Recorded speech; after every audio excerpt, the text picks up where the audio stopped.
Ruth. Let's start with the exercise on slide 1. What's this story all about? Why do you think it's in the Bible? Please pause the video at this point so that you can answer the question.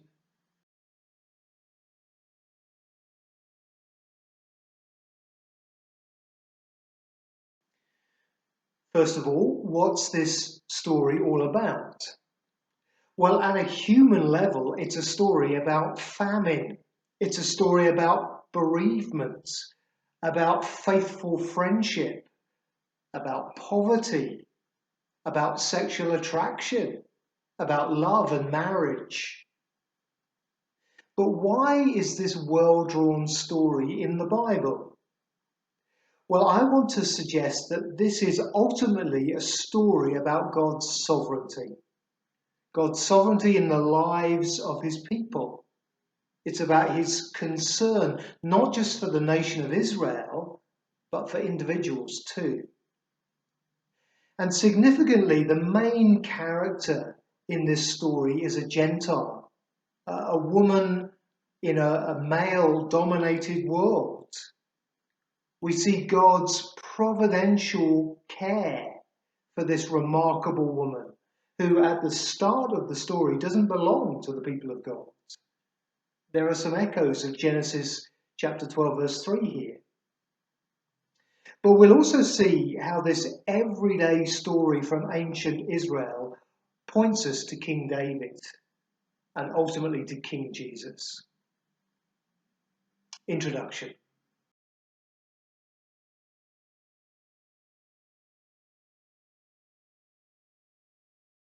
We're told in the opening verse that this is a story from the days when the judges ruled. As we saw in the book of Judges, that was a period of time for Israel that was marked by great unfaithfulness and by moral corruption, by idolatry and immorality.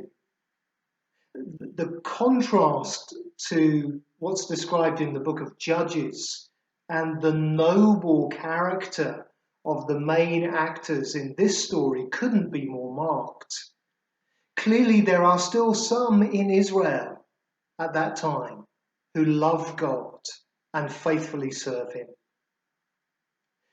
The book of Ruth, of course, takes its name from its main character. Ruth is a Moabite. She's a Gentile woman from a pagan background.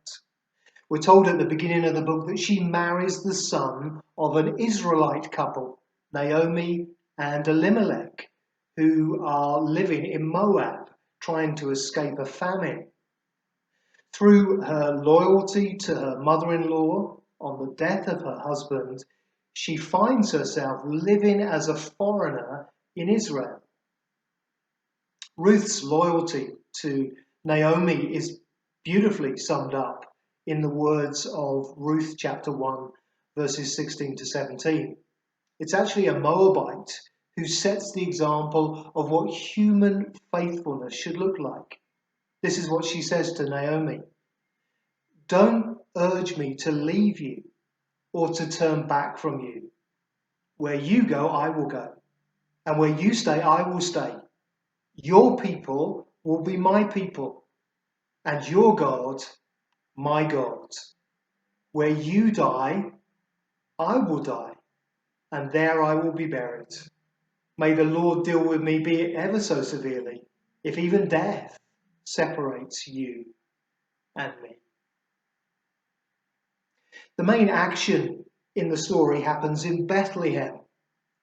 Ruth finds herself working to make ends meet in the fields of a kind and an honourable man by the name of Boaz, who coincidentally is a relative of Naomi's dead husband, and therefore has the right under Israelite law to redeem Ruth as his wife. But the story is told in such a way that it makes it clear that this is no coincidence. God is in control of all that's happening. He's orchestrating these events. He's at work behind the scenes of this everyday story. An overview of Ruth. In many ways, this is a straightforward story. First of all, we have an introduction in chapter 1, verses 1 to 5, where the story is set up for us. And then chapter 1, verse 6 through to verse 22, Ruth and Naomi go to Bethlehem. Then in chapter 2, Ruth meets Boaz. Chapter 3, Ruth approaches Boaz for marriage. And then chapter 4, Ruth marries Boaz and gives birth to a child. But let's finally consider the importance of the book of Ruth for Christians.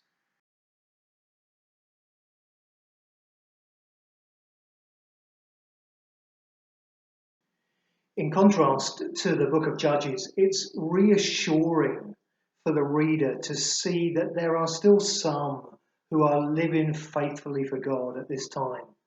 Throughout this story, Ruth, Naomi, and Boaz are portrayed as being loyal to God and loyal to the covenant.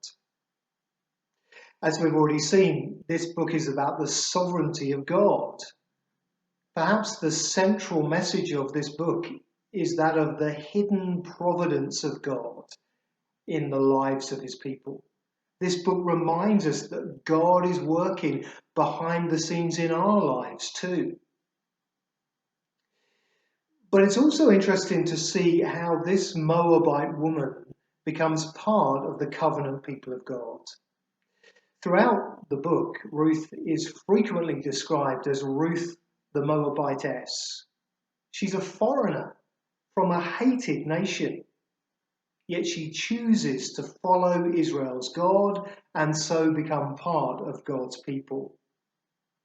This reminds us of the promise given to Abraham about Israel becoming a blessing to the nations. But it also reminds us of the wonder of the new covenant, that by the blood of Jesus, Gentiles like you and me can now be included in the people of God. But the author of this book wants us to see that God is sovereignly working out his plans for the world in this story. It's important to see how the book ends, to realize that Ruth and Boaz were the great-grandparents of King David. God's sovereignty not only extended to his care for one particular couple, Ruth and Boaz, but ultimately he had a bigger plan. This Gentile lady, Ruth, is connected to great King David. But ultimately she's connected to Jesus. She's found in Jesus' family tree. Bethlehem, where Ruth gives birth to Obed, would in a few generations be the birthplace of King David.